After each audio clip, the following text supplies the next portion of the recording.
Bonjour, merci à vous d'être venus. J'espère que vous n'allez pas le regretter, parce que je crois que ce que je vais essayer de faire ce soir, c'est en un temps assez bref et avec un accent assez lourd, je m'en excuse auprès de vous. Je vais donc essayer de vous donner quelques exemples des progrès les plus récents en neurosciences et de la manière dont on pense qu'ils vont nous aider pour mieux comprendre les maladies psychiatriques et évidemment arriver à améliorer les symptômes, à les soigner et éventuellement à les guérir. Alors, je pense que c'est important quand on travaille en recherche biologique, quelle que soit la maladie quelle que soit la maladie qu'on étudie, c'est important de placer le cadre conceptuel dans lequel on se situe. Vous savez que nous, organismes vivants, nous sommes en fait une synthèse ou une moyenne entre nos gènes qui sont contenus dans les chromosomes qui nous forment et qui codent donc pour une information qui va se traduire en protéines, en cellules, en tissus et en organismes. Donc ces gènes qui vont nous former, mais qui sont en interaction constante avec l'environnement. Et c'est le résultat entre l'expression de ces gènes et l'environnement qui va donner lieu à un phénotype, c'est-à-dire l'expression d'une forme, du latin phéno, ce qui veut dire forme, qui va donner donc lieu à un phénotype. Ce phénotype, ça peut être avoir les yeux bleus ou les yeux marrons, être grand, être petit, être blond, être brun. Voilà, le phénotype, c'est tout un ensemble de formes qui nous constituent. Et ce phénotype, il s'applique à tous les organes et bien évidemment au cerveau, qui va nous intéresser pendant ce séminaire. Alors, si on regarde la distribution des phénotypes, qui va obéir à une loi statistique très simple, qui est ici une loi normale, par exemple, avec une distribution des caractères, par exemple, allant du plus petit au plus grand, ou du plus bleu au plus brun pour les yeux, etc., etc. Vous avez donc une distribution de ces caractères phénotypiques. Et cette distribution, pour l'ensemble, le grand ensemble de la population, elle va correspondre à un phénotype dit normal, mais pour des extrêmes qui sont situés dans les quelques pourcents de part et d'autre de cette distribution normale, vous allez avoir un écart important à la moyenne, à la normalité, et donc apparition éventuellement de déficits, et encore une fois en ce qui nous concerne ici ce soir, apparition de troubles psychiatriques ou de maladies mentales. Et c'est bien là qu'est toute la difficulté du travail que nous faisons, c'est que le cerveau est un organe éminemment complexe. Aujourd'hui, on en connaît un petit peu. C'est une boîte noire qu'on essaye de pénétrer et de mieux comprendre. Et c'est la complexité même de ce cerveau qui rend bien évidemment difficile la compréhension des maladies qui vont l'affecter. Moi, je considère, j'ai quelques phrases comme ça qui me guident, et il y en a une qui est de dire que les maladies mentales sont le prix à payer pour la complexité du système nerveux central. Il est tellement complexe qu'il suffit finalement qu'il y ait des petits écarts infimes dans la construction, dans la mise en voie des places du système nerveux, pour qu'à la fin, il y ait des déficits cognitifs, relationnels qui se mettent en place et qui perturbent l'existence des individus. Donc, les maladies mentales sont le prix à payer à cette complexité, et cette complexité, il faut donc qu'on essaie de la comprendre. Alors, donc j'ai préparé mon cours pour ce soir, et dans le petit cahier qui m'avait été donné, il y avait donc 3 questions qui étaient listées. Vous pensez bien qu'en 25 minutes, on va pas avoir le temps de faire le tour, mais qui était donc d'essayer de savoir quelles sont les principales et plus récentes avancées en neurosciences concernant la santé mentale. Que pourrait apporter la recherche en neurosciences pour améliorer les symptômes et soigner les patients? Et enfin, les principaux défis ou écueils de la recherche en neurosciences, que j'aborderai probablement qu'au niveau des questions pour la dernière partie. Alors, quelles sont les principales et plus récentes avancées en neurosciences concernant la santé mentale? Aujourd'hui, en 2008, nous sommes à une époque qui est assez extraordinaire, parce que depuis, je dirais, à peu près une trentaine d'années, des progrès considérables ont été faits dans notre connaissance du système nerveux central, et beaucoup de ces progrès ont été rendus possibles grâce à l'apport de la biologie moléculaire, c'est-à-dire qu'on ne regarde plus l'individu dans son entier, même si effectivement il faut y revenir et on y reviendra, mais on regarde au niveau des protéines qui sont exprimées, des gènes, des molécules, on regarde quels peuvent être les déficits, les dysfonctionnements qui existent et on essaie de les étudier. Un prix Nobel avait dit à la fin des années 60, la médecine du XXIe siècle sera une médecine moléculaire. C'est-à-dire qu'on sait maintenant que des maladies qui vont se traduire par des troubles mentaux, par exemple, sont dus à un déficit d'une molécule précise. Alors évidemment, toute la difficulté, c'est d'arriver à identifier l'origine du problème. Donc, l'apport de la biologie moléculaire, d'une manière générale, a profité à l'ensemble des disciplines de la médecine et évidemment aussi à la psychiatrie. Alors, cet apport de la biologie moléculaire, ça peut être la génétique, par exemple, qui nous permet petit à petit d'identifier des gènes qui sont impliqués dans telle ou telle maladie. La séquence du génome, vous savez que le génome a été séquencé il y a quelques années maintenant. On sait que ce génome contient à peu près 30 000 gènes. Donc notre organisme est constitué par 30 000 pièces de puzzle qui vont s'assembler pour nous former. Parmi ces 30 000 gènes, une petite moitié sont exprimés de façon spécifique dans le cerveau, dans le système nerveux. Alors, c'est peu, c'est beaucoup, 30 000.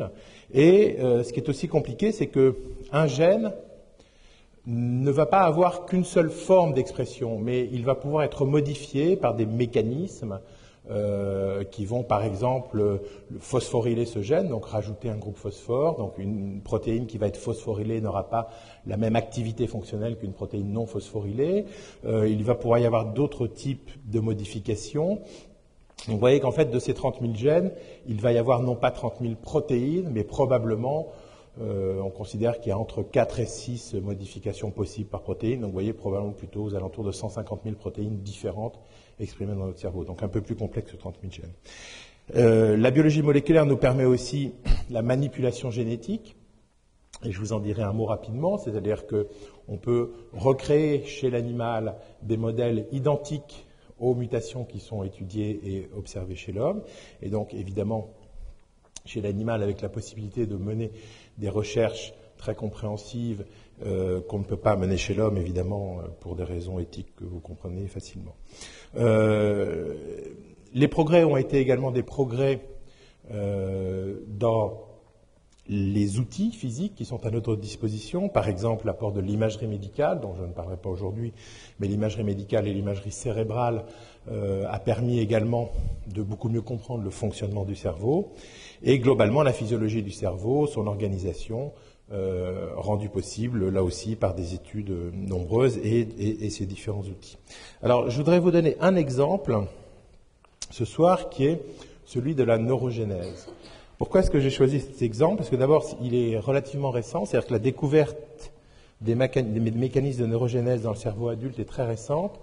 Et il faut savoir que pendant très longtemps, et même aujourd'hui, il y a des gens qui pensent encore comme ça, on a considéré que le cerveau était un organe qui, à la naissance, contenait un certain nombre de cellules, environ 100 milliards de cellules, dont à peu près 20% sont des neurones, donc à peu près 20 milliards de neurones, que donc on naissait avec ce cerveau et que finalement les neurones ne se divisaient pas comme les cellules de la peau, les cellules du sang, et qu'ils faisaient que mourir pendant en fait notre existence, et que voilà, bon, donc on avait cette quantité de neurones qui était une sorte comme ça d'argent placé en banque, et on ne faisait que le dépenser au fur et à mesure de la vie.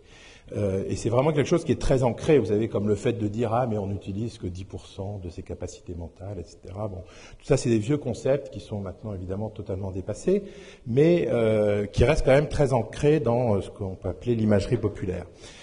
La découverte de la neurogénèse, donc il y a un peu plus de 10 ans maintenant, donc vous voyez, c'est quand même très récent, nous a fait prendre conscience qu'il existait dans le cerveau en fait, des neurones qui naissaient, qui se divisaient et qui allaient coloniser certains endroits du cerveau.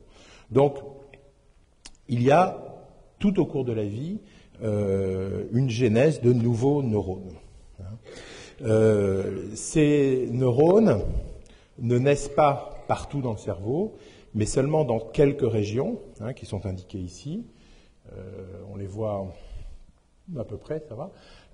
Qui sont les bulbes olfactifs ici, une région très particulière de l'hippocampe et probablement également, bien que ce ne soit pas totalement définitif encore, dans les noyaux codés, qui sont ce qu'on appelle les noyaux gris profonds, le noyau codé, le noyau putamène, qui sont à l'origine du contrôle des mouvements. Donc, vous avez dans ces régions-là, ici, des neurones qui poussent toute la vie. Alors, vous avez ici cet hippocampe, ici, qui a été appelé hippocampe parce qu'en fait, il ressemble plus ou moins à un hippocampe de mer, hein, avec deux croissants comme ça ici qui s'entrelacent. Hein.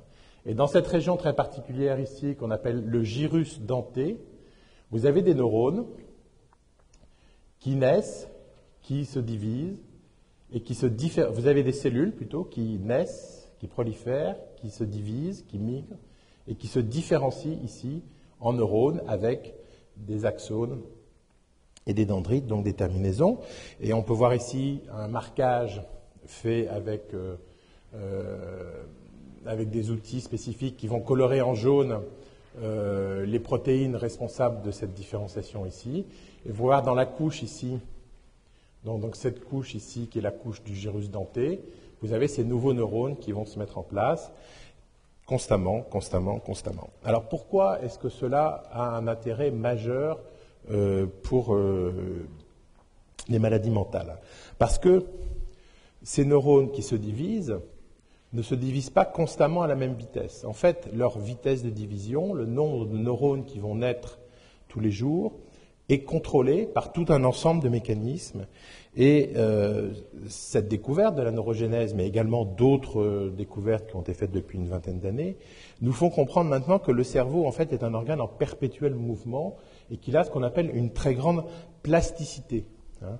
Et c'est-à-dire que le cerveau va s'adapter à l'environnement, justement. Je vous disais tout à l'heure, les gènes d'un côté, environnement de l'autre. Donc les gènes vont nous permettre de mettre en place le système nerveux, mais c'est l'interaction, et c'est encore plus marqué probablement avec le cerveau qu'avec d'autres organes, c'est l'interaction entre tous nos sens qui sont intégrés ensuite dans le cerveau et le cerveau lui-même qui va modeler en fait le cerveau et donc mettre en jeu tous ces mécanismes qui permettent cette plasticité. L'environnement, par exemple, un environnement très stimulant ou au contraire un environnement appauvri vont avoir des conséquences différentes sur la mise en place des neurones. Certains médicaments vont avoir des conséquences également sur la neurogénèse ou sur la mise en place des neurones. Tout cela va jouer directement sur la division de ces nouveaux neurones. Également, une conséquence très importante de cette découverte de la neurogénèse, c'est la possibilité de travailler sur des cellules souches, c'est-à-dire que vous comprenez bien que ces cellules qui sont ici, qui sont ce qu'on appelle des cellules multipotentes, c'est-à-dire qu'elles ont la capacité, à partir d'une cellule non différenciée, de se transformer en neurones. On peut tout à fait imaginer, si on peut les prélever, les mettre en culture, les développer dans un tube à essai et ensuite les réimplanter éventuellement chez des patients pour lesquels il y a des dégénérescences. On peut penser, dans un terme qui n'est pas immédiat, mais plusieurs années en tout cas, arriver à des réparations neuronales, en tout cas pour des lésions très importantes dans des maladies neurodégénératives par exemple. Donc la possibilité de travailler sur ces cellules souches, hein, pour les maladies du système nerveux central comme pour d'autres maladies, est également une possibilité relativement récente. Alors, un organe en mouvement plastique et dynamique modifié par l'environnement et les médicaments, c'est ce que je veux vous montrer ici. Donc ça, tous ces résultats ont encore une fois moins de 10 ans, hein, donc sont à l'échelle de nos connaissances évidemment extrêmement proches.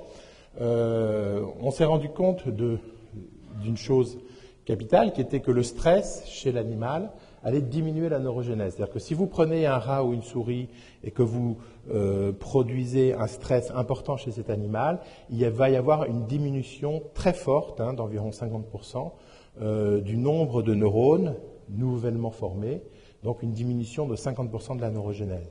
Si à ce même animal vous donnez ensuite des antidépresseurs, qui sont utilisés chez l'homme évidemment pour améliorer les symptômes de la dépression, eh bien à ce moment-là, vous allez recommencer à fabriquer des neurones et donc vous allez avoir une augmentation de la neurogénèse, qui fait que maintenant on considère par exemple que des maladies comme la dépression sont en fait des maladies dans lesquelles cette croissance neuronale joue un rôle très important et qu'en arrivant à l'augmenter, on pourrait peut-être avoir des nouvelles générations de médicaments qui n'auraient pas certains effets secondaires des antidépresseurs, mais iraient directement produire un plus grand nombre de neurones et donc améliorer les symptômes de la dépression.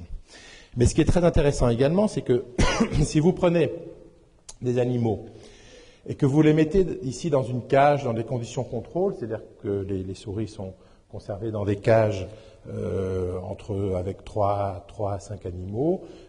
C'est un environnement qui n'est pas très riche, je ne sais pas si vous le voyez bien ici, il y a beaucoup de lumière, mais c'est une cage en plexiglas avec de la sciure de bois au fond, hein, et puis on donne à boire et à manger à ces animaux. Donc c'est un environnement qu'on peut considérer comme un environnement pauvre. Si vous faites deux choses ici, qui sont soit de faire courir ces animaux dans une roue qu'on ne voit pas bien ici, mais il y a une roue dentée, les animaux peuvent courir dans cette roue et donc avoir une activité physique, hein. Ou alors vous les mettez dans un environnement beaucoup plus grand avec des jouets, des petits camarades, un peu de vin français, de la musique, enfin bon, un environnement enrichi. Vous avez donc un environnement qui est différent et qui est a priori un environnement beaucoup plus stimulant. Et si vous regardez à ce moment-là le gyrus denté, donc cette région très particulière de l'hippocampe que je vous montrais tout à l'heure, et que vous regardez justement ces cellules qui sont ici nouvellement formées, vous pouvez voir que aussi bien l'activité physique ici que l'enrichissement comportemental ici, dans les deux cas, vont augmenter de façon extrêmement significative, hein, ça plus que double en fait le nombre de nouveaux neurones, vont augmenter de façon très importante la neurogénèse chez l'animal. Alors évidemment, on part ici d'une condition qui est, je dirais, une condition extrêmement planchée, hein, où il ne se passe pas grand-chose, à deux environnements ici, et on voit qu'on augmente cette neurogénèse. Vous voyez donc que la vitalité, d'une certaine manière, du cerveau dépend également de l'interaction avec l'environnement de façon majeure. Voilà. Donc, je pense que cette découverte de la neurogénèse et tout ce qui s'ensuit est un événement très important, apporté évidemment par les neurosciences pour nous comprendre pour nous permettre de mieux comprendre certaines maladies mentales et éventuellement de pouvoir à terme proposer des nouvelles approches thérapeutiques.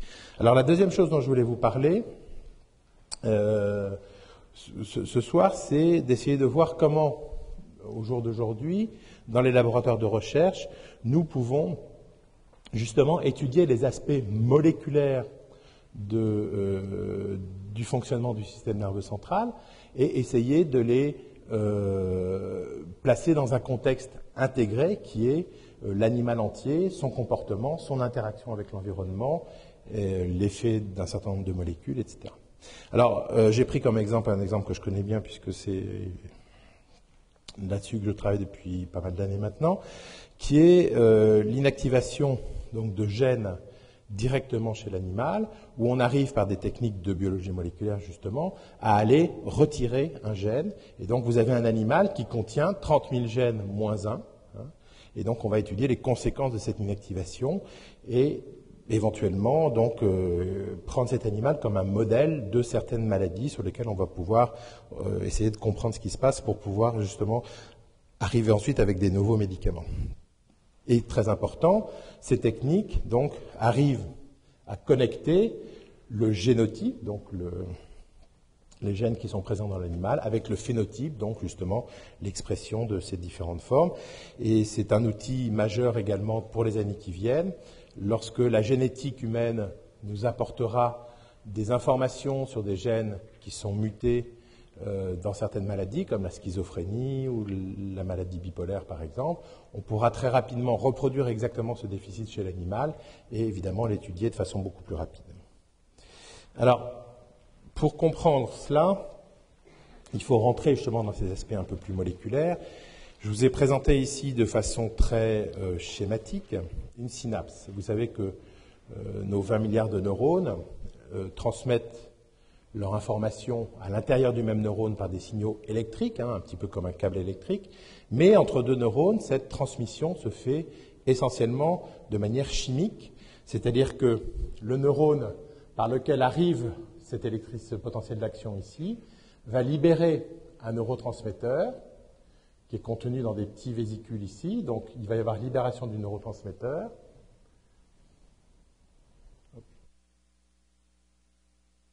Voilà. Donc vous avez libération du neurotransmetteur. Ce neurotransmetteur va activer les récepteurs qui sont ici, sur le neurone suivant. Hein. L'activation de ces récepteurs sur le neurone suivant va transmettre à nouveau un signal électrique. Donc vous avez, hop, comme ça, transmettre le signal électrique le long de vos neurones. Et rapidement, donc, le neurotransmetteur disparaît ici de la synapse avec ce qu'on appelle des transporteurs, hein, qui vont un peu comme des aspirateurs géants aspirer tout le neurotransmetteur de la synapse. Pourquoi? Parce que si ce neurotransmetteur reste constamment dans la synapse, on n'a plus vraiment une transmission rapide, hein, mais on a en fait une transmission constante, un peu comme des hormones qui vont agir sur le récepteur, où là on a une fixation pendant plusieurs minutes. Hein. Mais ce n'est pas ce qu'on veut, vous savez bien qu'une transmission c'est quelques millisecondes, donc il faut très rapidement activer le récepteur et ensuite enlever le neurotransmetteur. Donc une des choses qu'on a faites, c'est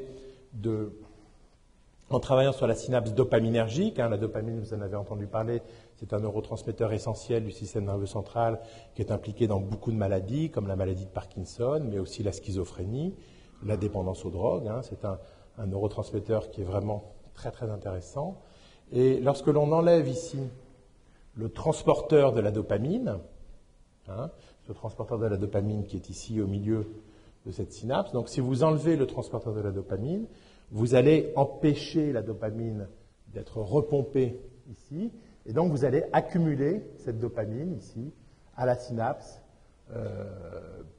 constamment, accumuler cette dopamine, ce qui fait que vous allez d'une certaine manière tromper votre synapse en ayant constamment de la dopamine. Et cette présence constante de dopamine produit ce qu'on appelle une hyperdopaminergie, qui est un des éléments essentiels d'une maladie comme la schizophrénie.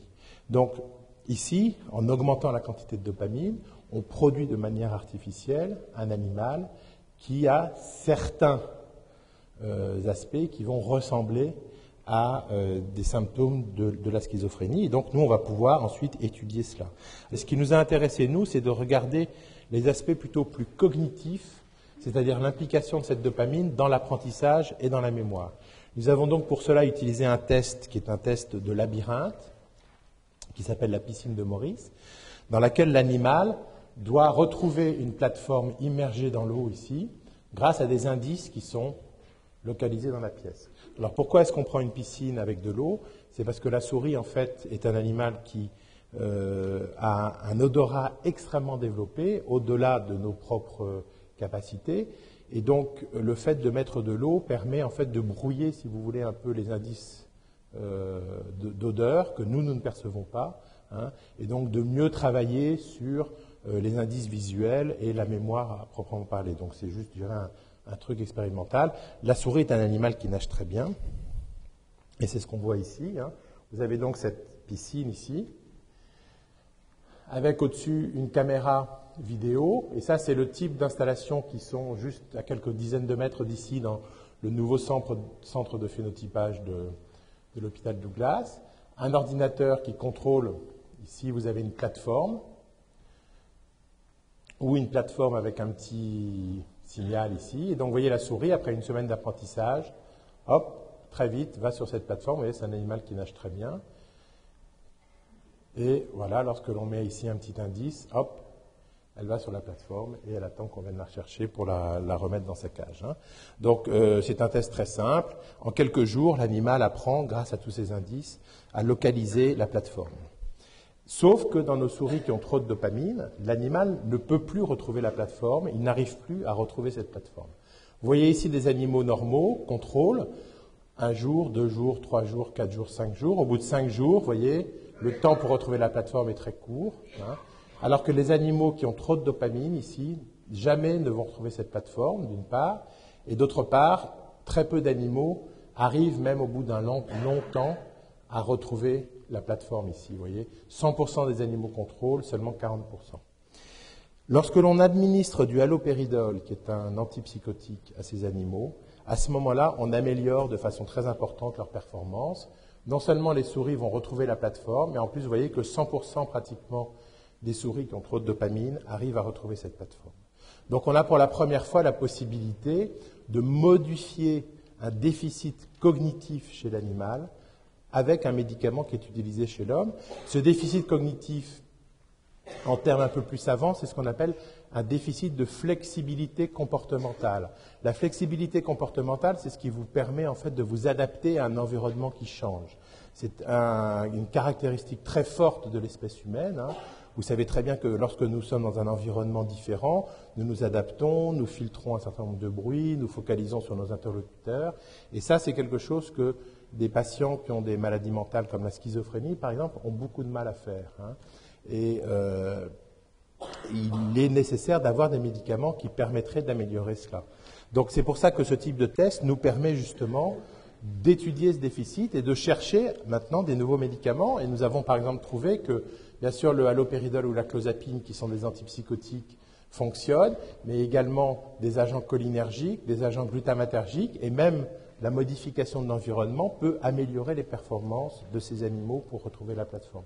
On a donc à notre disposition un modèle animal et un paradigme expérimental qui nous permet d'essayer de découvrir des nouvelles approches thérapeutiques, des nouveaux médicaments, et ensuite, évidemment, d'aller chez l'homme pour les tester. Et c'est juste là-dessus que je terminerai. Donc, en vous disant que, quelques mots, l'avenir de la recherche en neurosciences environnementales. Ce qui est très important, c'est que nous sommes maintenant dans une phase où nous identifions des mécanismes moléculaires et des mécanismes cellulaires biologiques qui peuvent être impliqués dans les maladies mentales. Mais ça n'en est encore une fois qu'à ses débuts, tout simplement parce que le cerveau reste encore quelque chose d'extrêmement complexe que nous connaissons mal. Ce qui est clair, c'est que les maladies psychiatriques sont des maladies organiques. Et ça, c'est vraiment un message, je crois, très fort qu'il faut faire passer maintenant. C'est-à-dire que quelqu'un n'est pas un malade mental parce qu'il a eu une mauvaise mère, ou parce qu'il est faible, ou parce qu'il est paresseux, ou voilà. Les maladies mentales sont des vraies maladies organiques, comme des cancers, ou comme l'asthme, ou comme toutes les maladies que vous voulez, qui sont sous le contrôle de gènes et de l'environnement, comme le cancer du poumon, par exemple. Vous avez des mauvais gènes, vous allez développer un cancer du poumon. Si vous fumez, vous augmentez de façon très importante le risque d'avoir un cancer du poumon. C'est exactement pareil pour les maladies psychiatriques. Donc ce sont des maladies organiques, et comme toutes les autres maladies, on peut effectivement donc trouver des médicaments et arriver à les soigner. C'est un aller-retour constant entre la recherche fondamentale et la clinique qui nous permettra de progresser plus vite pour adapter les outils qu'on développe, mais également pour poser les bonnes questions. Et je reviendrai juste à ma dernière diapositive. Et donc, à terme, on peut penser qu'il sera possible de connaître la physiopathologie de ces maladies et donc de pouvoir soigner de mieux en mieux les symptômes, sinon de guérir les patients, ce qui reste, à mon avis, la guérison totale des patients, un objectif vraiment à très long terme.